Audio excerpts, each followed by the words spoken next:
Friends, எல்லோருக்கும் வணக்கம். இறைவனோட ஆசீர்வாதத்தால் உங்கள் எல்லாருடைய நோஃபேப் ஜேர்னி நல்லபடியாக போயிட்டுருக்குன்னு நான் நம்புகிறேன். இன்றைக்கி என்னுடைய நோஃபேப் டே 1261 நாள். எல்லாமே நல்லபடியாக போயிட்டுருக்கு. இப்போ இன்றைக்கி இந்த வீடியோவில் நாம் எதை பற்றி பார்க்க போகிறோம் அப்படின்னா, கே ரிலேஷன்ஷிப், அதனால் வரக்கூடிய பிரச்சனைகள். நான் கடந்த ஒரு 2 வருஷமாக நோஃபேப் கைடன்ஸுக்கு கொடுத்துட்ருக்கேன். பர்சனலாக கவுன்சிலிங்கும் கொடுத்துருக்கேன்.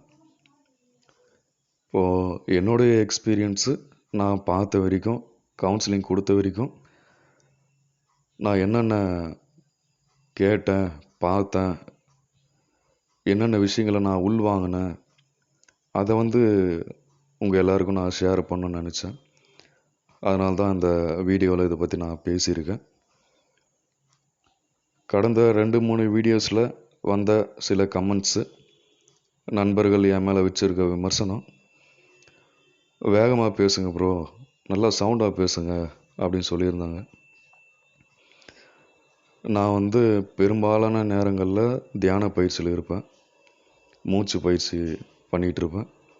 அதுலேயும் முக்கியமாக இந்த நோஃபேப் ரிலேட்டடாக கைடன்ஸ் கொடுக்கும் போதும், யூடியூபுக்கு கண்டென்ட்டு பேசும் போதும், தியான பயிற்சி முடிச்சுட்டு தான் அதை நான் பண்ணுவேன். அதனால தான் என்னுடைய வாய்ஸில் ஒரு பொறுமை, நிதானம், ஒரு அமைதி இருக்கும். இப்போ சவுண்டாக பேசணும், வேகமாக பேசணும் அப்படின்னா, நண்பர்கள் கொஞ்சம் ஸ்பீடை இன்க்ரீஸ் பண்ணிக்கங்க, சவுண்டு கொஞ்சம் அதிகமாக வச்சுக்கோங்க, முடிஞ்சால் ஹெட்ஃபோன் போட்டு கேளுங்க. ஓகே, இன்றைக்கான டாபிக் உள்ளே போகலாம். முதல்ல என்னுடைய ஓன் எக்ஸ்பீரியன்ஸை நான் உங்கள்கிட்ட ஷேர் பண்ணணும்னு நினைக்கிறேன். இதில் இந்த கே ரிலேஷன்ஷிப்ன்றதில் நாம் யாரையும் குற்றமோ குறையோ சொல்ல தேவையில்லை, யாரையும் தாழ்த்தி நினைக்க தேவையில்லை, யாரையும் நாம் அவமானப்படுத்துறது, இது எதுவுமே நம்மளுடைய நோக்கம் இல்லை. இயல்பாக என்ன நடந்துகிட்ருக்கு, யதார்த்தன்றது என்ன, அதை தான் நாம் தெளிவாக பேச போகிறோம். ரிலாக்ஸாக உட்காருங்க, பொறுமையாக மூச்சை உள்ளெழுத்து பொறுமையாக வெளியே விடுங்க, திரும்பவும் பொறுமையாக மூச்சை உள்ளெழுத்து பொறுமையாக வெளியே விடுங்க. உடம்பு ரிலாக்ஸ் பண்ணுங்கள். இது வரைக்கும் நீங்கள் இந்த கே ரிலேஷன்ஷிப்பை பற்றி கேள்விப்பட்டிருந்தாலும், நீங்கள் கே ரிலேஷன்ஷிப்பை ஆதரிக்கிறவராக இருந்தாலும், எதிர்க்கிறவராக இருந்தாலும், யாராக இருந்தாலும், அந்த உங்களுடைய சிந்தனை எல்லாத்தையும் ஒரு பக்கம் ஓரம் வச்சுட்டு, ஒரு திறந்த மனதோடு நான் சொல்கிற விஷயத்தை கேளுங்க. உங்களுக்கு ஒரு புரிதல் ஒன்று கிடைக்கும். ஒரு முதிர்ச்சியோடு இந்த விஷயத்தை அணுகணும். ஓகே, ஒரு வருஷத்துக்கு முன்னாடி நான் கேட்ரிங் ஒர்க்கு போயிருந்தேன், சப்ளை பண்ணுறதுக்கு போயிருந்தேன். அது டின்னரு, நைட்டு சப்ளை முடிச்சுட்டு கிளம்புறதுக்கு ஒரு 11:30 ஆயிடுச்சு. அங்கேருந்து ஒரு 4 கிலோமீட்டரில் நம்ம வீடு. ஓகே, கிளம்பிட்டு வரும்போது எங்கள் கூட ஒருத்தர் கேட்ரிங் தான் வந்திருந்தார். அவர் நீங்கள் போகிற வழியில் தான் எங்கள் வீடு இருக்குது, 2 கிலோமீட்டரில் டிஸ்டன்ஸில், போகும்போது விட்டுட்டு போங்க அப்படின்னாரு. சரி உட்காருங்க அப்படின்னு கூட்டிகிட்டு போனேன். போகிற வழியில் என்னை பற்றி கேட்டார். என்ன பண்ணிகிட்ருக்கேன், என்ன வயசாகுது, என்ன மேரேஜ் ஆகிடுச்சா என்னன்றது கேட்டார். இல்லைங்க, எனக்கு 25 வயசாகுது, படிச்சுட்டு இருந்தேன், இப்போ இந்த கேட்ரிங் ஒர்க்லாம் போயிட்டு அப்படியே ஸ்டடீஸ் நான் கண்டினியூ பண்ணிகிட்ருக்கேன், இன்னும் நான் மேரேஜ் பண்ணல. சரி அப்படின்னாரு. அதுக்கப்புறம் அவரை பற்றி கேட்கும்போது, வயசு ஒரு 50 வயசு கிட்ட இருக்கும், இன்னும் நான் மேரேஜ் எதுவும் பண்ணல, அப்பா அம்மாவும் இல்லை, அப்போ சொத்து பிரச்சனையில் அண்ணன் தம்பிலாம் பிரிஞ்சுட்டாங்க, நான் தனியாக தான் இருக்கேன், அப்படியே மேரேஜ் பண்ணாமலே இருந்துட்டேன், எனக்கு தேவையான அளவுக்கு அப்படியே வேலைக்கு போயிட்டு வந்துட்டு நான் எனக்கு பார்த்துக்கிறேன் அப்படின்னாரு. சரி, அதை கேள்விப்படும் போது எனக்கு கொஞ்சம் அனுதாபம் இருந்தது, கொஞ்சம் வருத்தம் இருந்தது. 50 வயசு ஆயிடுச்சுன்றாரு, இன்னும் மேரேஜ் பண்ணல, அப்போ குடும்பம் எதுவும் இல்லை, குழந்தைங்க எதுவும் இல்லை, தனியாகவே இருக்கார் அப்படின்னு ஒரு அனுதாபம், ஒரு அக்கறை, ஒரு பரிவு ஒன்று வந்தது. மேலும் பேச ஆரம்பித்தோம். எப்படி தூங்குறீங்க, எப்படி நைட்டில் தூக்கம்லாம் வருது, தனியாக இருக்கீங்களே, இதெல்லாம் ரொம்ப கொடுமையாக இருக்குது, பேசிகிட்டு இருக்கோம். அப்படியே கொஞ்சம் வருத்தமாக பேசிட்டு வந்தோம். வீட்டில் எடுத்துமே விட்டேன். வீட்டுக்கு போகும்போது சரி வாப்பா உள்ளே வா, தண்ணி குடிச்சிட்டு போங்க, ஃபஸ்ட்டு வாட்டி எங்கள் வீட்டுக்கு வந்திருக்க, ஃபஸ்ட்டு தண்ணி குடிச்சிட்டு போங்க அப்படின்னா சரி உள்ளே போனோம். வீடை பார்த்தேன், தண்ணி குடித்தேன். குடிச்சிட்டு கிளம்பும்போது பேசினார். நீ என்னப்பா பார்க்கறதுக்கு நல்லா இருக்க, நல்லா ஹைட்டு, நல்லா வெயிட்டாக இருக்க, கலராக இருக்க, 25 வயசு ஆகுதுன்ற, உனக்கு இன்னும் மேரேஜ் எதுவும் ஆகலையா, நீ என்ன பொண்ணுங்க எதுவும் பார்க்கலையா, உனக்கு கேர்ள் ஃப்ரெண்ட் எதுவும் இல்லையா, அங்கங்கே ஆண்டிக்கிட்டு அது இதுன்னு கொஞ்சம் கான்டாக்ட் எதுவும் இல்லையா, எதுவும் நீ பார்க்கலையா, போகலையா, வரலையா, யாரு கூடயும் நீ வந்து செக்ஷுவலாக எதுவும் இல்லையா, உனக்கெல்லாம் எப்படி தூக்கம் வருது, நைட்டில் அந்த மாதிரி கனவுலாம் எதுவும் வருதா, எங்கன்னா போய் வந்தியா, எதனா கான்டாக்ட் அப்படி இப்படின்னு இருக்குதா, எதனா பார்த்தியா, பாட்டுன்னு ஒரு மாதிரியாக பேச ஆரம்பிச்சிட்டாரு. எனக்கு அப்படியே வந்து ரொம்ப அதிர்ச்சி ஆயிடுச்சு.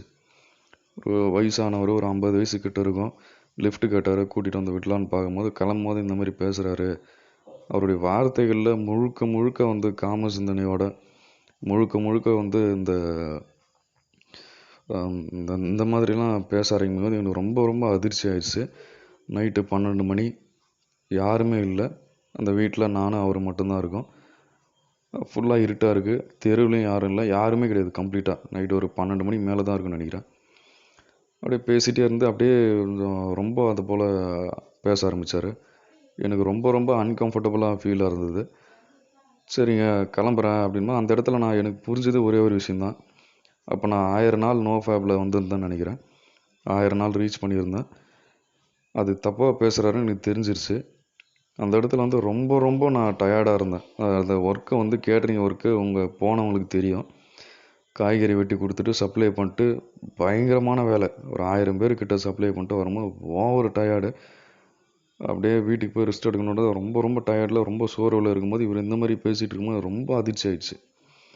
என்னப்பா பார்க்கறதுக்கு நல்லா இருக்கும், இன்னும் கல்யாணம் ஆகணுன்ற, என்ன உனக்குலாம் டெம்ப்ட் ஆகுதா இல்லையா, எதனா பொண்ணுக்குன்னு பார்த்தியா இல்லையா, ஆண்டி போனியா, யார் வீட்டுனா செக்ஸ் வச்சுக்கினியா, எதனா கான்டாக்டில் இருக்குதா, நைட்டில் தூக்கம் வருதா, நைட்டில் அந்த மாதிரி கனவுலாம் எதனா வருதா, என்ன ஏது என்ன எப்படி என்ன வச்சுங்கிற என்ன பாட்டும் ஒரு மாதிரியாக அப்படியே எனக்கு என்ன பேசுறதுன்னே ஒன்றுமே புரியல. அவர்கிட்ட வாக்குவாதம் பண்ணுறதா, சண்டை போடுறதா, இல்லை அங்கேருந்து கிளம்புறதா, இதுவே எனக்கு புரியல. மைண்டு ஃபுல்லாக பிளாங்காக இருக்குது. அப்போ தான் கேட்ரிங் ஒர்க் ஃபுல்லாக முடிச்சுட்டு ஓவர் டயர்டில் வந்துட்டுருக்கேன், வீட்டுக்கு போனால் போதுன்னும் போது இந்த மாதிரி பேசும்போது எனக்கு ஒரு பெரிய அதிர்ச்சி. நான் எதிர்பார்க்கல. சரி, நான் என்ன பண்ணுறதுன்னு தெரியல எனக்கு. உடனே வந்து அங்கேருந்து கிளம்பணும், அது மட்டும்தான் எனக்கு வந்து கவனத்தில் இருந்தது. வேறு எதுவுமே எனக்கு மைண்டில் இல்லை. இங்கே இருக்கக்கூடாது, இந்த இடம் வந்து சரியில்லை, நம்ம உடனே கிளம்பணும் அப்படின்னு. சரிங்க நான் கிளம்புறேன், டைம் ஆயிடுச்சு, வீட்டிலேருந்து ஃபோன் பண்ணிகிட்ருக்காங்க, கிளம்புறேன் சொல்லிட்டு வண்டி எடுத்து வெளியே வரேன். இல்லை இல்லை வண்டி உள்ளே விடு, கேட்டு சாத்து, ஒரு நாள் இங்கே இருந்துட்டு போ, நைட்டு 12 ஆயிடுச்சு, இப்போ போவேண்ணா, காலையில் போவோம். ரொம்ப ரொம்ப ஃபோர்ஸ் பண்ணார். அவர் ஃபோர்ஸ் பண்ணது வந்து அது அங்கேருந்து விட்டால் போதும் ஓடி வர மாதிரி ஆயிடுச்சு என்னோடய சுச்சுவேஷனு. அந்த இடத்துல என்னால் எதுவுமே என்ன பண்ணுறதுன்னு தெரியல. மைண்டு ஃபுல்லாக ஃபஸ்ட்டு இந்த மாதிரி ஒரு ஆளை பார்க்குறேன், இந்த மாதிரி ஒரு விஷயம் நடக்குது. காலையிலேருந்து நைட்டு வரைக்கும் அந்த கல்யாண மண்டபத்தில் வேலை செஞ்சுட்டு பயங்கரமான வேலை, உடம்பு அவ்வளோ டயர்டு. வீட்டுக்கு போனால் போதும்னு இருக்கும்போது இவர் இந்த மாதிரி பேசும்போது, கதவு சாத்து, வண்டி எடுத்து உள்ளே விடு, ஒரு நைட்டு இங்கே இருந்துட்டு போ, காலையில் போகலாம், ரொம்ப ரொம்ப ஃபோர்ஸ் பண்ணி கம்பல் பண்ணுறாரு. அது விட்டால் போதுண்டா, நான் ஓடி வர மாதிரி ஓடி வந்து வண்டி எடுத்து நான் அப்படியே ஸ்டார்ட் பண்ணி வரேன். வண்டி ஸ்டார்ட் பண்ணும்போது அவன் கெஞ்சுறாரு அப்படியே, வாப்பா வந்து இருந்துட்டு போப்பா, வண்டி உள்ளே விடுப்பா, ஒரு நைட்டு தான் இருந்துட்டு போப்பா, இப்போ போகாத, நைட் ஆயிடுச்சு, காலைல போகலான்றாரு. அது நான் ஒரே ஒரு தீர்மானம் மட்டும்தான் என் மனசில் இருந்தது. 1000 நாள் நோ ஃபேப் வரதுக்கு நான் எவ்வளோ கஷ்டப்பட்டேன்னு எனக்கு தெரியும். அந்த உயிராற்றலை சேமித்து வச்சது, எவ்வளோ தூரம் உயிரை கொடுத்து நான் உழைச்சிருக்கேன், எவ்வளோ கஷ்டப்பட்டிருக்கேன் அப்படி எனக்கு நல்லா தெரியும். இதை வீணடிச்சிடக்கூடாது, எக்காரணத்தை கொண்டு இந்த மாதிரி விஷயங்கள்லாம் நம்ம ஈடுபட்டுறவே கூடாது அப்படின்னு நான் அங்கேருந்து வந்தேன். இங்கே நான் ஒரு விஷயம் சொல்லி ஆகணும். அந்த நேரத்தில் நான் 1000 நாள் நோ ஃபேப்ல இல்லை, தியான பயிற்சியில் இல்லை, என்னுடைய மனநிலை வந்து சமநிலையில் இல்லை, எனக்கும் உடல் தேவை ஏதோ இருந்திருக்கு அப்படின்னா அந்த வாய்ப்பை நான் பயன்படுத்திக்கிறதுக்கும் வாய்ப்பு இருக்குது. இதை நான் வந்து யதார்த்தமாக பேசி தான் ஆகணும். நான் வந்து மகாத்மா காந்தியோ, ஜீசஸோ, புத்தரோ, நான் வந்து புனித பிறவியோ இல்லை, யதார்த்த மனிதன்.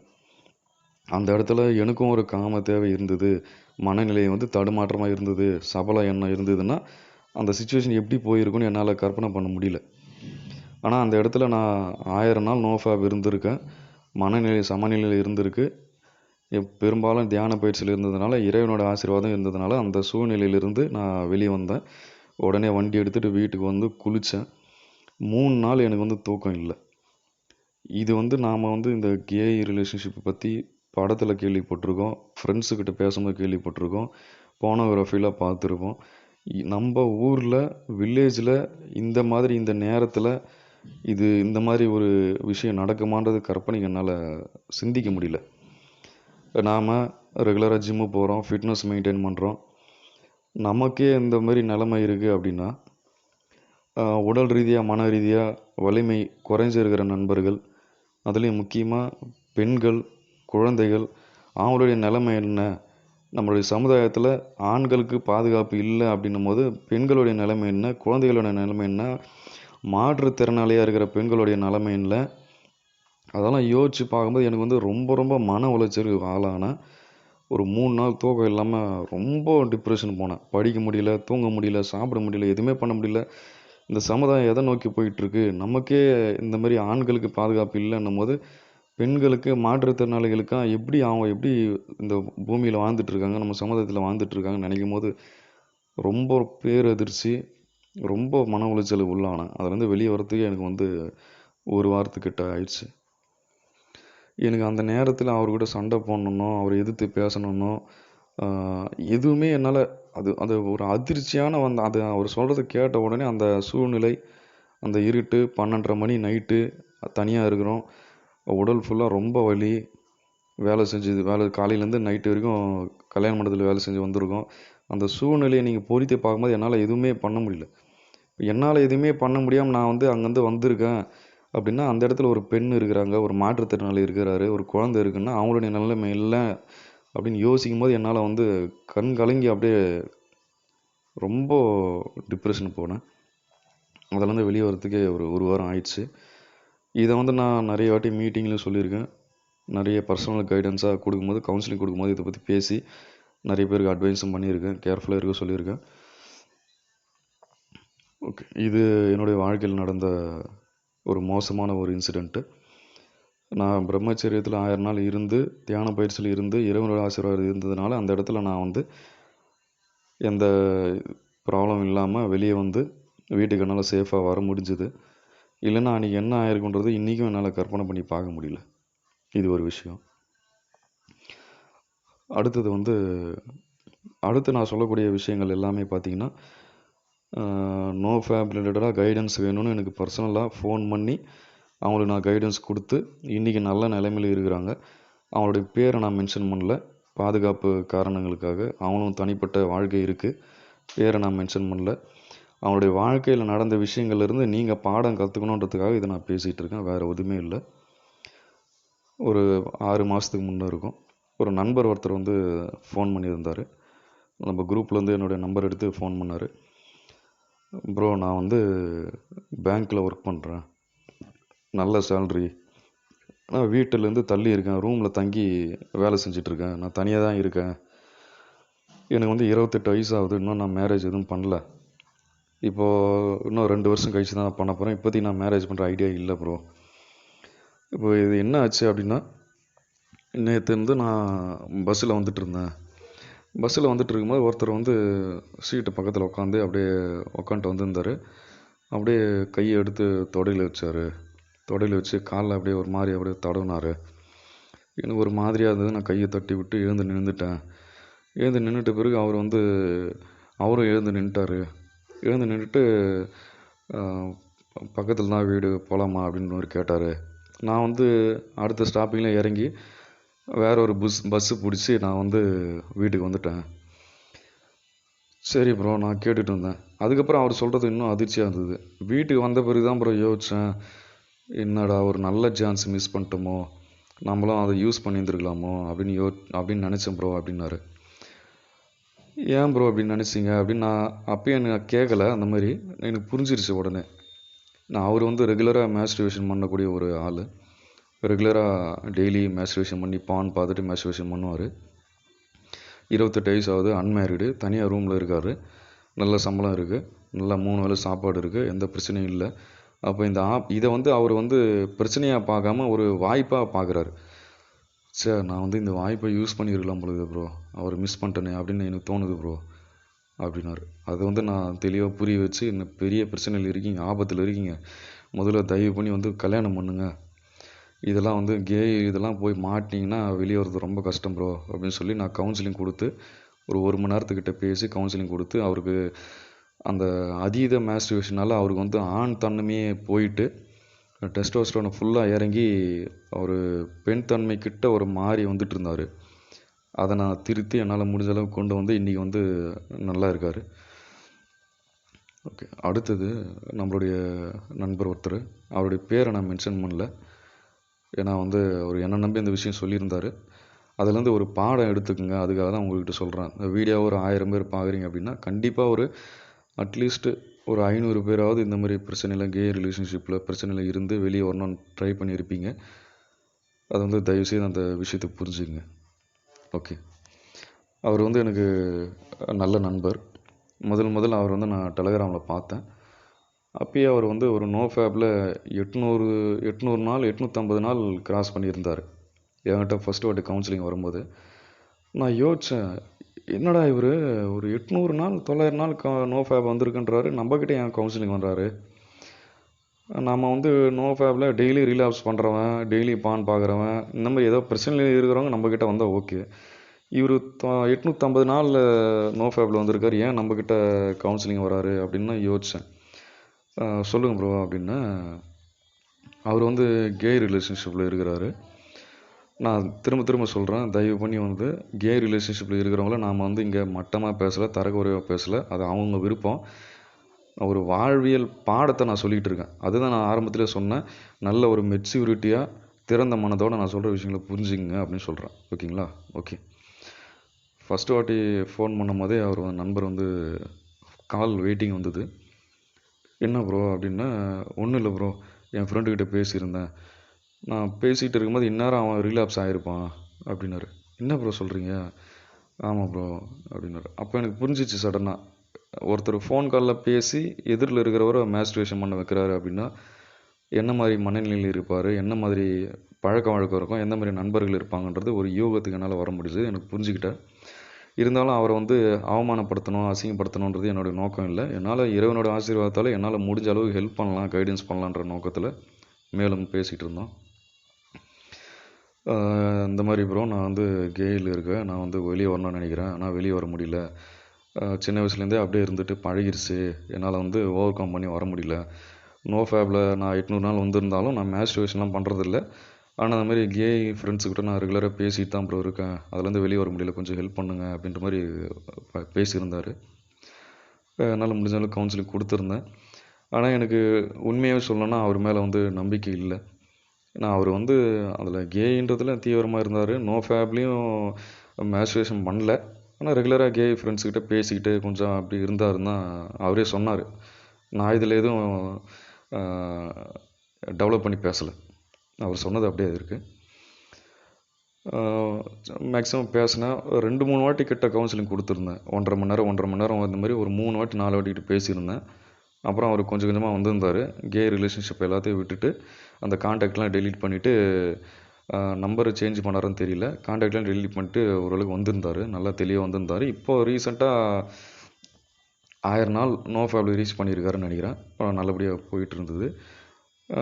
அவர் அப்போ சொன்னது என்னென்னா, ப்ரோ நான் வந்து சின்ன வயசில் நான் ஒரு 5வது 6வது படிக்கும்போது எங்கள் வீட்டுக்கு வந்து என் அப்பாவுடைய ஃப்ரெண்ட்ஸு வருவாங்க, ஃப்ரெண்ட்ஸு வந்து அவங்க வந்து என்னை வந்து மிஸ்யூஸ் பண்ணிட்டாங்க ப்ரோ, வந்து சோஃபாவில் உட்கார வைப்பாங்க, மடி மேலே உட்கார வச்சு அப்படியே தொடையெல்லாம் தடவுவாங்க, அப்படியே வீட்டில் யாரும் இல்லாத போது வருவாங்க, அப்படியே என்னை வந்து மிஸ்யூஸ் பண்ணாங்க, என்னை வந்து செக்ஷுவலாக வந்து யூஸ் பண்ணிட்டாங்க. அப்போ எனக்கு தெரியல, அப்படியே நான் இருந்துட்டேன். அப்புறம் கொஞ்சம் போக போக எனக்கு கொஞ்சம் புரிய ஆரம்பிச்சுது, சரி நம்மளுக்கும் சுகம் கிடைக்குது, அவருக்கும் சுகம் கிடைக்குது, நம்மளும் இதில் இன்வால்வ் ஆகிருக்கோம் இல்லையா, இதை நம்ம வெளியே சொல்ல வேணாம், நம்மளுக்கு தானே ஹாப்பினஸ் கிடைக்குது அப்படின்னு நான் அப்படியே விட்டுட்டேன். அப்படியே அவங்க போக போக என்னை யூஸ் பண்ணிட்டாங்க, செக்ஷுவலாக ரெகுலராகவே அந்த மாதிரி நடந்துகிட்டு இருந்தது ப்ரோ, அப்பாவோடைய ஃப்ரெண்ட்ஸு என்னை யூஸ் பண்ணாங்க அப்படின்னாரு. இது அப்படியே போயிட்டு இருக்கும்போது ஒரு 17 வயசு, 12வது முடிச்சு காலேஜ் சேர்கிற வயசில் எனக்கு ஒரு புரிதல் ஒன்று வந்தது, இது வந்து கே ரிலேஷன்ஷிப்பு, இது வந்து தப்பு, இது அப்நார்மலு. ஆணுக்கு பெண் மேலே ஈர்ப்பு வந்தால் அது வந்து இயற்கை. ஆணுக்கு ஆண் மேலேயே ஈர்ப்பு வந்து அதை தான் தன் பாலின ஈர்ப்பாளர்கள் அப்படின்னு சொல்கிறாங்க. அது வந்து இயற்கைக்கு மாறான ஒரு விஷயம். இது இப்படியே கண்டினியூ ஆச்சுன்னா என் வாழ்க்கை வந்து ஸ்பாயில் ஆகிடும்னு ஒரு புரிதல் ஒன்று வந்தது. ஆனால் அது வந்து ரொம்ப லேட் ஆயிடுச்சு ப்ரோ. நேற்று எல்லாமே என் கையை மீறி போயிடுச்சு. நான் முயற்சி பண்ணாலும் அதுலேருந்து வெளியே வர முடியாத அளவுக்கு நான் அதில் மாட்டிக்கிட்டேன். அத்தனை வருஷம் நான் அதில் இருந்ததுனால என்னால் அந்த சுகத்தை நான் உணர்ந்துட்டேன். அதை பிடிச்சிக்கிட்டேன். அது எனக்கு பிடிச்சி போயிடுச்சு. என்னால் வெளியே வர முடியல.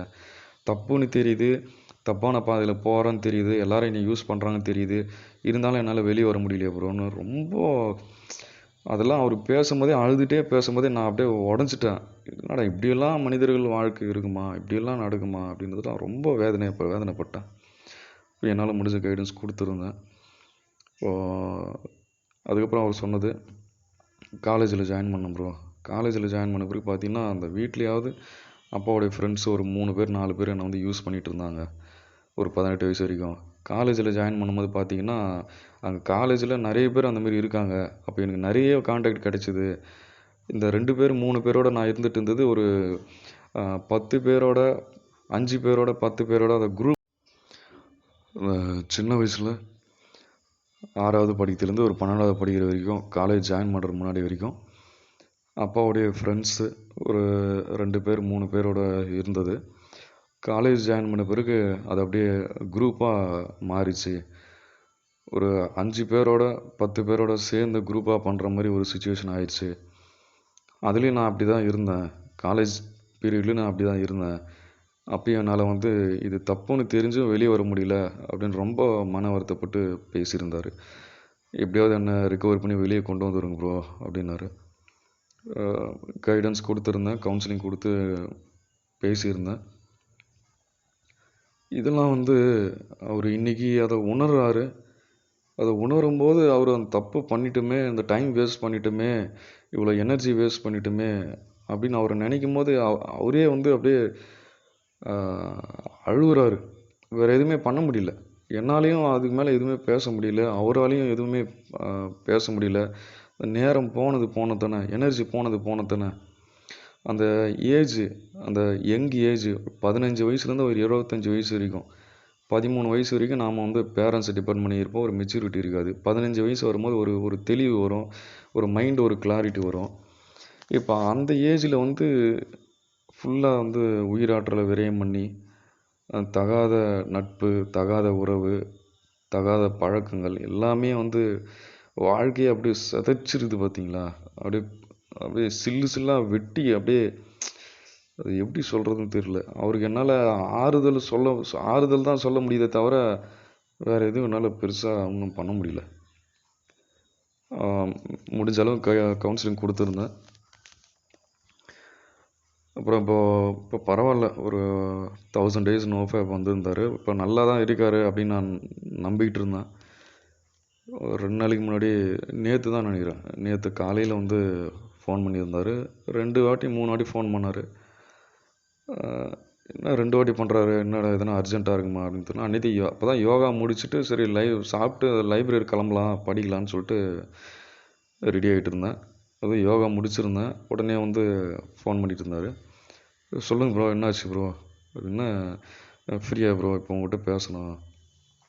இல்லை ப்ரோ, நான் லைப்ரரி கிளம்பிட்டுருக்கேன். சரி பரவாயில்ல சொல்லுங்கள், 2 வாட்டி ஃபோன் பண்ணிட்டீங்க, அதான் என்னென்ன ரீப்ளே பண்ணேன் சொல்லுங்கள். அப்படியே எடுத்த உடனே அப்படியே ஒரு தேம்பி ஒரு குரலே ஒரு மாதிரியாக, என்னாச்சு ப்ரோ, என்னாச்சு.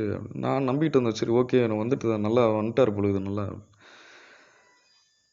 இல்லை ப்ரோ, நேற்று ஒரு ப்ராப்ளம் அப்படின்னாரு. அது என்ன ப்ரோ அப்படின்னும்போது, நேற்று எங்கள் அப்பா வந்து சரக்கு சாப்பிட்டு வந்து என்கிட்ட ஒரு வார்த்தை கேட்டார் ப்ரோ. இவன்லாம் வந்து இவனுக்கு தான் சுத்தமாக வந்து ஆண்மையே இல்லையே, இவனுக்கு தான் வந்து எரெக்ஷனே வராது, இவனுக்கு எதுவுமே எழும்பாது, இவனுக்கு போய் கல்யாணம் பண்ணி என்ன கீழ்ச்சிட்டு போகிறான். கல்யாணம் பண்ணுறதுக்கு முக்கியம் வந்து அந்த எரெக்ஷன் தான், அந்த ஆண்மை தான், அந்த ஆண் உறுப்பு எழுச்சி, அது வந்து முக்கியம். இவனுக்கு தான் அது சுத்தமாக இல்லையா, இவன் போய் கல்யாணம் பண்ணி இவன் என்னத்தை பண்ண போகிறான் அப்படின்னு ஒரு வார்த்தை கேட்டார் ப்ரோ. எனக்கு ரொம்ப மன உளைச்சலாக இருக்குது. எனக்கு வந்து இதுக்கு வந்து எங்கள் அப்பா அம்மா 2 பேரையும் நான் கொலை பண்ணலான்னு நினச்சேன் ப்ரோ. நான் என்ன பண்ணுறதுன்னு தெரியல. ரொம்ப மன அழுத்தத்துக்கு ஆகிட்டேன். எனக்கு கொஞ்சம் எனக்கு எதோ பேசுங்க ப்ரோ, என் கூட ஏதோ பேசுங்க ப்ரோ. இதுக்கு முன்னாடி நான் வந்து எனக்கு எதனா பிரச்சனை, எதனா ப்ராப்ளம், ஏதோ சுச்சுவேஷனில் இருக்கேன் அப்படின்னா நான் வந்து என்னுடைய கேய் ஃப்ரெண்ட்ஸுக்கிட்ட நான் பேசுவேன். அவங்க வந்து கொஞ்சம் ஆறுதலாக இருக்கும். ஒரு 1/2 hour கிட்ட பேசுவேன். கொஞ்சம் ஆறுதலாக இருக்கும். நார்மலுக்கு வந்துடுவேன். இப்போ தான் நான் தான் அவருக்கு வந்து கவுன்சிலிங் கொடுத்துருந்தேன். அதுக்கப்புறம் கேய் ஃப்ரெண்ட்ஸ் எல்லோரையும் விட்டுட்டு வெளியே வந்துட்டார். எல்லா காண்டாக்டையும் டெலீட் பண்ணிட்டாரு. இப்போது எல்லா காண்டாக்டையும் விட்டுட்டு வெளியே வந்து நான் நோ ஃபேப்பில் வந்துட்டுருக்கேன். 1000 நாள் வந்திருக்கிறேன் ப்ரோ. எனக்கு வந்து இன்றைக்கி சப்போர்ட்டுக்கு யாரும் இல்லை. கேய் ஃப்ரெண்ட்ஸும் யாரும் இல்லை. யாருமே இல்லை எனக்கு. நான் தனியாக இருக்கேன். இன்னேத்தி வந்து இந்தமாரி பேசும்போது யார்கிட்ட நான் ஃபோன் பண்ணி பேசுகிறது, யார்கிட்ட நான் அழுவுறது கூட பேசுறது கூட ஆள் இல்லையே ப்ரோ. அதனால தான் உங்களுக்கு ஃபோன் பண்ணேன் அப்படின்னாரு. அந்த சூழ்நிலையை அவர் சொல்லும்போது என்னால் எனக்கு என்ன சொல்கிறதுன்னு தெரியல. எனக்கே வந்து வர மாதிரி ஆகுது. அது நானும் கொஞ்சம் சேடானா அவருக்கு வந்து அவர் இன்னும் வந்து அழ ஆரம்பிச்சிடுவார்னு சொல்லிட்டு நான் மேக்ஸிமம் சமாளித்து பேசினேன். என்னாச்சு ப்ரோ, ஏன் இந்த மாதிரி நல்லா தானே இருந்தீங்க அப்படின்னும்போது, இதுதான் ப்ரோ நோ ஃபேவில் வந்துட்டு இருந்தேன், நல்லா தான் போயிட்டு இருந்தது. நீங்கள் சொன்ன மாதிரி கே கான்டாக்ட் எல்லாமே டெலீட் பண்ணிட்டேன். எல்லாம் ஓகே தான், நல்லபடியாக போயிட்டுருக்கு, ஒன்றும் பிரச்சனை இல்லை. ஆனால் நேற்று எங்கள் அப்பா வந்து இந்த மாதிரி குடிச்சிட்டு வந்து இந்த மாதிரி உனக்கு தான் ஒன்றுமே இல்லையாடா, நீ போய் உனக்கு போய் கல்யாண ஏற்பாடு இதெல்லாம் தேவையா, உனக்கு போய் கல்யாணம் பண்ணி என்னடா அங்கே போய் கீழே போகிற, என்னடா பண்ண போகிற, உனக்கு தான் ஒன்றுமே ஏம்பாது அப்படின்ட்டாரு. அது செத்துட்டேன் ப்ரோ. அப்பயே நான் நொந்துட்டேன் ப்ரோ. நான் வாழ்க்கையை வெறுத்துட்டேன் ப்ரோ. என்ன பண்ணுறதுன்னு தெரில. ஒரு இன்னும் அப்படியே மன உளைச்சல் அழுதுகிட்டே இருக்கேன் ப்ரோ. எதாப்பா எங்கள் அப்பா அம்மாவை கொன்னுடலான்னு இருக்கிறேன் ப்ரோ. என்னால் ஒன்றுமே முடியல. என்ன பண்ணுறதுன்னு தெரியல ப்ரோ. மன உளைச்சல் ஆகிடுச்சு எனக்கு. ஒரு மென்டல் மாதிரி ஆகிட்டேன் நான். அப்படியே புலம்பிட்டு அழுதுகிட்டே இருந்தார். சரி ப்ரோ இருங்க, கொஞ்சம் ரிலாக்ஸாக இருங்க ப்ரோ, ரிலாக்ஸாக இருங்க ப்ரோ, இது ஒன்றும் இல்லை ப்ரோ அப்படின்னு சொல்லிட்டு என்னால் முடிஞ்ச அளவுக்கு நான் வந்து பேசிகிட்டு இருந்தேன். அந்த சுச்சுவேஷனில் என்னால் அவருக்கு ஆறுதல் தான் சொல்ல முடிஞ்சதை தவிர வேறு எதுவும் என்னால் பண்ண முடியல. ஏன்னா நான் இது வரைக்கும் இந்த மாதிரிலாம் நான் கேள்விப்பட்டதே இல்லை. ஒரு அப்பா வந்து பையனை பார்த்து இந்த மாதிரி வார்த்தையை சொல்கிறாரு அப்படின்னா அந்த பையனுடைய மனநிலை அப்போ எப்படி இருக்கும், அந்த மன உளைச்சல் எப்படி இருக்கும், அவரோட சிந்தனை என்னவாக இருக்கும், அதெல்லாம் என்னால் வந்து சிந்தித்து பார்க்க முடியல, கற்பனை பண்ண முடியல. நான் வந்து எவ்வளோ பேருக்கு வந்து கவுன்சிலிங் கொடுத்துருக்கேன். எவ்வளோ பேருக்கு வந்து இன்றைக்கி நோ ஃபேப்பில் நல்லபடியாக வந்துட்டுருக்காங்க. இந்த மாதிரிலாம் ஒரு கேஸஸ் வந்து நாங்கள் கேள்விப்பட்டதே இல்லை. அவ்வளோ தூரம் ஒரு மன உளைச்சல், அவ்வளோ தூரம் ஒரு வேதனை. பேசும்போதே அழுதுகிட்டே பேசும்போது என்னால் ஒன்றுமே முடியல. எங்கள் அப்பா தான் ப்ரோ எல்லாத்துக்குமே காரணம். நான் வந்து சின்ன வயசுலேருந்து நான் இந்த மாதிரி என்னை யூஸ் பண்ணது, எங்கள் அப்பாவுடைய ஃப்ரெண்ட்ஸ் என்னை யூஸ் பண்ணது எல்லாமே எங்கள் அப்பாவுக்கு தெரியும். அவருமே இந்த மாதிரி தான் கேரக்டரு. அது வந்து என் வாழ்க்கையை கெடுத்ததே எங்கள் அப்பா தான் ப்ரோ. இன்றைக்கி வந்து நான் இந்த நிலைமையில் நான் நின்றுட்டுருக்கேன்னா எங்கள் அப்பா தான் ப்ரோ காரணம். என்னோடய வாழ்க்கையே நாசமாக போச்சு ப்ரோ. இந்த கே ரிலேஷன்ஷிப்புன்ற ஒரு விஷயத்தினால எல்லாமே நாசமாயிடுச்சு அப்படின்னு சொல்லி ரொம்ப வேதனைப்பட்டு அழுதுட்டு இருந்தார்.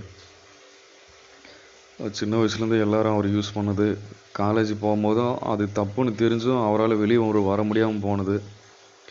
அதுக்கப்புறமும் இந்த காலேஜ்லேயும் கே ரிலேஷன்ஷிப்பு கண்டினியூ பண்ணிட்டு இருந்தது. இன்றைக்கி அவருக்கு வயசு வந்து 28 கம்ப்ளீட் ஆகுது. இன்னும் வந்து மேரேஜ் பண்ணலை. அப்படியே ஒரு ஆவரேஜ் லைஃப்பில் கண்டினியூ ஆகிட்டு இருக்காரு. அவருடைய தம்பி வந்து பிரதர் வந்து கல்யாணம் பண்ணி அவருக்கு வந்து குழந்தை இருக்குது. அது எல்லாமே அவர் கையை மீறி போயிடுச்சு. வாழ்க்கையில் எல்லாமே கையை மீறி போயிடுச்சு.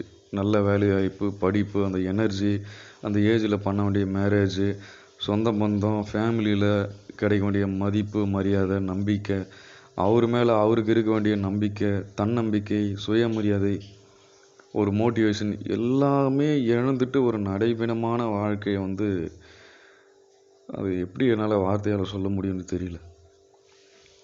அவர் வந்து என்னை நம்பி இந்த விஷயம் எல்லாத்தையும் சொல்லியிருந்தார். நான் வந்து ஏன் இதை ஷேர் பண்ணுறேன் அப்படின்னா, எந்த வித உள்நோக்கமும் இல்லை. இந்த இந்த விஷயத்துலேருந்து நீங்கள் ஒரு பாடம் எடுத்துக்கோங்க. அதனால தான் அவருடைய பேரை நான் இங்கே மென்ஷன் பண்ணல. யாருடைய பேரையுமே நான் மென்ஷன் பண்ணல. அதுலேருந்து ஒரு பாடத்தை நீங்கள் எடுத்துக்கோங்க. தயவுசெய்து இதுக்கப்புறமாவது திருந்தி நல்ல வாழ்க்கையில் வாங்க. இந்த வீடியோ ஒரு 1000 பேர் பார்க்குறாங்கன்னா ஒரு 10 பேருக்காவது ஒரு போய் சேரும் அப்படின்ற நோக்கத்தில் தான் நான் பேசிகிட்டு இருக்கேன். இந்த மாதிரிலாம் சுச்சுவேஷன் வந்து எந்த பையனுக்குமே வரக்கூடாது. கண்டிப்பாக வந்து இந்த மாதிரிலாம் யாருக்குமே வரக்கூடாதுன்னு தான் வேண்டிக்கிறேன். அப்புறம் நான் கடைசியாக அவர்கிட்ட கவுன்சிலிங் கொடுத்துட்டு கடைசியாக சொன்னது, தயவு பண்ணி உடனே மேரேஜ் பண்ணுங்க ப்ரோ. மேரேஜ் பண்ணிங்கன்னா இன்றைக்கி 28 வயசு, 20,000 சம்பளத்தில் வேலை செஞ்சிட்ருக்காரு. மேரேஜ் பண்ணுங்கள். உங்களுடைய வாழ்க்கை வந்து அர்த்தமுள்ளதாக மாறும். இந்த சமுதாயம் உங்களை அங்கீகரிக்கும். கல்யாணம் பண்ணி ஒரு குழந்தை இருக்குது அப்படின்னா நீங்கள் யாருக்கும் பதில் சொல்ல வேண்டிய தேவையில்லை. இப்போதைக்கு வீட்டிலேருந்து வெளியே வந்து தனி கொடுத்துனதுக்கு தனியாக தங்கி ஒரு மேரேஜ் பண்ணி கொஞ்சம் வாழ்க்கையில் அடுத்த கட்டம் போங்க ப்ரோ. தயவு பண்ணி இதை பற்றி யோசிச்சுட்டு மன ரீதியாக வந்து அப்படியே மன உளைச்சலில் இருக்காதீங்க. மீதம் இருக்கிற வாழ்க்கையை வந்து நாசம் பண்ணிடாதீங்க. ஏற்கனவே வாழ்க்கை ஆல்மோஸ்ட்டாக நாசமாக போயிடுச்சு. மீதி இருக்கிற வாழ்க்கையாக காப்பாற்றிக்கிங்கன்னு சொல்லிட்டு என்னால் முடிஞ்ச அளவுக்கு கவுன்சிலிங் கொடுத்து நான் வந்து சொல்லியிருந்தேன். இது ஒரு கேஸு. அடுத்த இன்னொரு கேஸில் பார்த்தீங்கன்னா, ஒரு நண்பர் வந்து பேசியிருந்தார். ப்ரோ, நான் வந்து ஐடி செக்டரில் ஒர்க் பண்ணுறேன், 1,50,000 ரூபா சம்பளம் வாங்குகிறேன். ரொம்ப சந்தோஷம் ப்ரோ, சொல்லுங்கள் என்ன ஆச்சு அப்படின்னு. இந்த மாதிரி நான் வந்து கே ரிலேஷன்ஷிப்பில் இருக்கேன். கே ரிலேஷன்ஷிப்பில் சின்ன வயசுலேருந்து இருந்தேன். அப்புறம் கொஞ்சம் ஸ்கூல் காலேஜ் வரும்போது கொஞ்சம் அதிகமாச்சு. Friends circle, K friends circle அதிகமாச்சு. இன்னும் கான்டாக்ட்லாம் இருக்குது. அதுக்கப்புறம் அதெல்லாம் விட்டுட்டு நான் மேரேஜ் பண்ணேன். மேரேஜ் பண்ணிட்ட பிறகு ஒரு நாள் வந்து என்ன ஆச்சுன்னா, என்னோடய கே பார்ட்னர் வந்து என்ன பண்ணான்னா, என் ஒய்ஃபுக்கிட்ட போய் சொல்லிட்டான், இவன் உன்னோட ஹஸ்பண்ட் வந்து உங்ககிட்ட வந்து சந்தோஷமாக இல்லை, அவன் வந்து என் கூட தான் சந்தோஷமாக இருக்கான், நீ இருக்கிறதுனால எங்களுக்கு டிஸ்டர்பன்ஸாக இருக்குது அப்படின்னு நான் சொல்லிட்டான் அப்புறம் என் ஒய்ஃபுக்கிட்ட. அந்த பொண்ணுக்கு எல்லாமே தெரிஞ்சிருச்சு. என் ஒய்ஃபுக்கு எல்லாமே தெரிஞ்சுட்டு வீட்டில் எல்லாருக்கும் தெரிகிற மாதிரி சண்டை போட்டு கிளம்பிட்டாங்க. இப்போ டைவர்ஸ் கொடுத்துட்டு வேற ஒருத்தரோட வந்து மேரேஜ் பண்ணியிருக்காங்க.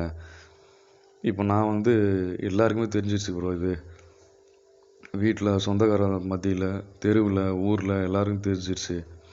இன்றைக்கி நான் வந்து 1,50,000 ரூபா சம்பளம் வாங்குகிறேன், வேலைக்கு போகிறேன்னு தான் பேர். எவனுமே என்னை மதிக்க மாட்டேன்றான் ப்ரோ. ஒரு வீட்டில் ஒரு ஃபங்க்ஷனுக்கு என்னால் போக முடியல. ஃபங்க்ஷன் என்னை கூப்பிட மாட்டேன்றாங்க. வீட்டில் யாருமே என்னை மதிக்க மாட்டேன்றாங்க. எல்லாருமே என்ன, இவன் திருநங்கை ஆகிட்டான், இவன் அதெல்லாம் வார்த்தை என்னால் சொல்ல முடியல. அவர் சொன்ன வார்த்தைகள்லாம் அது இன்னும் பேசினா தப்பாகிடுமோன்னு பயமாக இருக்குது. இவன் வந்து ஆண் இல்லை, இவன் வந்து வேறு மாதிரி மாறிட்டான். யாருமே என்னை ஃபங்க்ஷனுக்கு கூப்பிட மாட்டேன்றாங்க. ஒரு தெருவில் ஃபங்க்ஷனுக்கு கூப்பிட மாட்டேறாங்க. வீட்டில் ஒரு ஃபங்க்ஷன்னா, சொந்தக்கார ஃபங்க்ஷனை கூப்பிட மாட்டேறாங்க. வெளியே போகிறதுக்கு அசிங்கமாக இருக்குது ப்ரோ. வீட்டிலே தான் கதை சாத்திட்டு வீட்டிலே தான் இருக்கேன். வேலைக்கு போகிறேன் வரேன். இந்த மன உளைச்சலே ஒரு 3 மாதமாக வேலைக்கு போகல ப்ரோ. இப்போ தான் திரும்ப வேலை ஜாயின் பண்ணி கண்டினியூ பண்ணிகிட்ருக்கேன். யார்கிட்ட என்னால் மூஞ்சி கொடுத்து பேச முடியல. என்னை யாரும் மதிக்க மாட்டேன்றாங்க. என்னை ஆளாகவே கண்டுக்க மாட்டேன்றாங்க. என்னை பார்க்குறதே ஒரு நாய் மாரி பார்க்குறாங்க, அசிங்கமாக பார்க்குறாங்க ப்ரோ. இது ரொம்ப வந்து புலம்புனார். ரொம்ப அழுது புலம்பிட்டு இருந்தார். இதெல்லாம் வந்து அவங்க டைவர்ஸ் வாங்கி மேரேஜ் ஆகி அவங்களுக்கே இப்போ வந்து குழந்தை பிறக்க போகுது ப்ரோ. நான் இன்னும் இப்படியே தான் இருக்கேன். என் வாழ்க்கையில் எதுவுமே டெவலப்மெண்ட் ஆகலை. இந்த கே ரிலேஷன்ஷிப் இந்த ஒரு சின்ன ஒரு விஷயத்துக்காக நான் வந்து இதில் மாட்டிக்கிட்டேன். நான் என்ன நினச்சேன்னா, ஒரு பொண்ணோட நான் ஃபிசிக்கலாக இருக்கணும்னா அது ஒரு பிரச்சனை வரும், ஏதோ ஒன்று ப்ராப்ளம் வரும். அது கொஞ்சம் நம்ம டெவலப் பண்ணணும், ஃபிசிக்கலாக டெவலப் பண்ணணும், மென்டலாக டெவலப் பண்ணணும், நல்ல வேலையில் இருக்கணும், நல்ல சம்பளம் இருக்கணும், நல்ல பர்சனாலிட்டி இருக்கணும். அப்போ தான் ஒரு கேர்ளை வந்து நம்ம அட்ராக்ட் பண்ண முடியும். இதே கே ரிலேஷன்ஷிப்னால் நான் ஃபிசிக்கல் ஃபிட்னஸை மெயின்டைன் பண்ண தேவையில்ல, மென்டல் ஹெல்த்தை மெயின்டைன் பண்ண தேவையில்ல, நான் நல்ல வேலைக்கு போகணும், பர்சனாலிட்டியாக இருக்கணும், ஹைட்டு வெயிட் இருக்கணும், பார்க்கறதுக்கு நல்லா இருக்கணும், நல்லா ஒரு பைக் கார் வச்சுருக்கணும், நல்ல வேலையில் இருக்கணும், எதுவுமே இல்லை. நான் சிம்பிளாக போவேன், ஃபிசிக்கலாக இருப்பேன், வந்துடுவேன். அவருக்கும் சேஃபு, எனக்கும் சேஃபு, எந்த பிரச்சனையும் வராது, கம்ஃபர்ட்டாக இருக்கும், கம்ஃபர்ட் ஜோனில் இருப்போம், எந்த வித பெரிய ஹார்ட் ஒர்க்கும் தேவையில்லை. இதுதான் கம்ஃபர்ட் ஜோனு. நான் இருந்துட்டு இன்றைக்கி என் வாழ்க்கையே நாசமாக போயிடுச்சு ப்ரோ. நான் வந்து ஒரு வேலையில் இருக்கிறேன், 1,50,000 ரூபா வாங்குறேன்னு தான் பேர், எனக்கு மதிப்பு மரியாதை இல்லை, நடைபணமாக இருக்கிறேன் ப்ரோ அப்படின்னாரு. அதுக்கு அவருக்கு என்ன நான் ஆறுதல் சொல்கிறதுன்னு எனக்கு தெரியல. பேசியிருந்தேன், கவுன்சிலிங் கொடுத்துருந்தேன். அவர்கிட்ட பேசி ஒரு வருஷம் ஆயிடுச்சு. இப்போ எங்கே இருக்கார், என்ன நிலைமையில் இருக்காரு எனக்கு தெரியல. இன்னொரு நண்பர் வந்து, ப்ரோ நான் வந்து ஹாஸ்டலில் படிச்சுட்டு இருந்தேன். ஹாஸ்டல் வார்டன் வந்து அவர் வந்து கேயாக இருந்தார். அவர் அப்பப்போ என்னையும் என்னோடய ஃப்ரெண்ட்ஸ் எல்லோரையும் கொஞ்சம் யூஸ் பண்ணார்.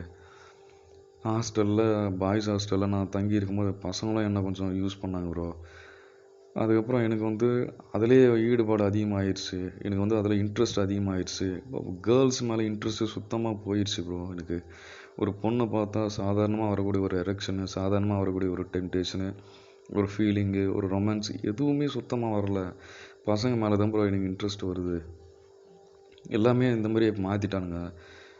என்னை யூஸ் பண்ணி நான் வந்து அது எனக்கு பிடிச்சிருச்சு, அதுக்கு நான் அடிக்ட் ஆகிட்டேன். வெளியே வரணும்னு நினைக்கிறேன், வர முடியல ப்ரோ. எனக்கு டெஸ்டோஸ்டரோனே ஃபுல்லாக குறைஞ்சிருச்சு, ஆண் தன்னமே இல்லாமல் போயிடுச்சு ப்ரோ. எனக்கு ஏதாவது ஹெல்ப் பண்ணுங்க அப்படின்னாரு. நான் கொஞ்சம் சப்ளிமெண்ட்ஸு, கொஞ்சம் ஜிம்மு ரொட்டீன்ஸ், கொஞ்சம் அதை என்னால் முடிஞ்ச அளவுக்கு கொஞ்சம் மெடிடேஷன்ஸ் இதெல்லாம் சொல்லியிருந்தேன். ஃபாலோ பண்ணிட்டு வந்தார். அப்பயுமே அவரால் வந்து அந்த ஸ்டார்டிங் டைமில் ஒன்றுமே பண்ண முடியல அப்படின்றாரு. ஜிம்முக்கு போனாலுமே நல்ல ஃபிசிக்காக இருக்கிற, நல்ல மேஸ்குலனாக இருக்கிறவங்கள பார்த்தா நமக்கு வந்து மோட்டிவேஷன் வரும். இந்த மாதிரி ஏற்றணும்டா உடம்பா, இந்த மாதிரி நல்லா ஹார்ட் ஒர்க் பண்ணணும்டா, இவர் மாதிரி சாப்பிடணும்டா. அவர்கிட்ட போயிட்டு என்ன ப்ரோ சாப்பிட்றீங்க, என்னென்ன ஒர்க் அவுட் பண்ணுறீங்க, நம்ம கைடன்ஸ் கேட்போம். அவர் நம்ம கைட் பண்ணார், நம்ம உடம்பு ஏற்றுவோம். இதுதானே எதார்த்தம். நான் சொல்கிற நண்பருக்கு வந்து ஜிம்மில் இருக்கிற ஃபிட்னஸ், யாராவது நல்லா ஃபிட்னஸ் இருக்காங்கன்னா அவரை பார்த்தா எனக்கு டெம்ட் ஆகுது, எனக்கு எரெக்ஷன் வருது, அவரோட ஃபிசிக்கலாக இருக்கணும்னு தோணுது, அவரோட இன்டர்கோர்ஸ் பண்ணணும்னு தோணுது. அதனாலேயே நான் வந்து பசங்க வராத நேரத்தில், விடியற் காலையில், லேட் நைட்டில், இல்லைனா சாயந்தரம் ஒரு 2-3 மணி, இந்த டைமில் எவனுமே ஜிம்மில் இருக்க மாட்டான். காலையில் ஒரு 6 மணி, 6 to 8, ஈவினிங் அதே போல் ஒரு 5 to 7 இல்லை 8, இந்த டைமில் தான் gym time, work out time. இவர் சொல்கிற டைம் வந்து அப்நார்மலாக, ரொம்ப விடிகாலம், ஒரு லேட் நைட்டு, இல்லை வெயில் டைமு, இந்த மாதிரி தான் நான் போயிட்டு வந்துட்டுருக்கேன். என்னால் வந்து எரெக்ஷன் கண்ட்ரோல் பண்ண முடியல. யாராவது பார்த்தா நான் எரெக்ட் ஆகிடணும், திரும்ப அதுக்குள்ளே போயிடணும்னு பயமாக இருக்குது, எனக்கு கொஞ்சம் ஹெல்ப் பண்ணுங்க அப்படின்னு சொல்லியிருந்தார். இது எல்லாமே பார்த்திங்கன்னா தயவுசெய்து வந்து நான் இதில் சொல்லியிருக்கிற கேரக்டர்ஸ் கூட இந்த வீடியோஸ் பார்த்துட்ருக்கலாம். இதில் வந்து நான் யாருடைய பேரையும் நான் மென்ஷன் பண்ணல. ஒரே ஒரு நோக்கம் மட்டும்தான் எனக்கு.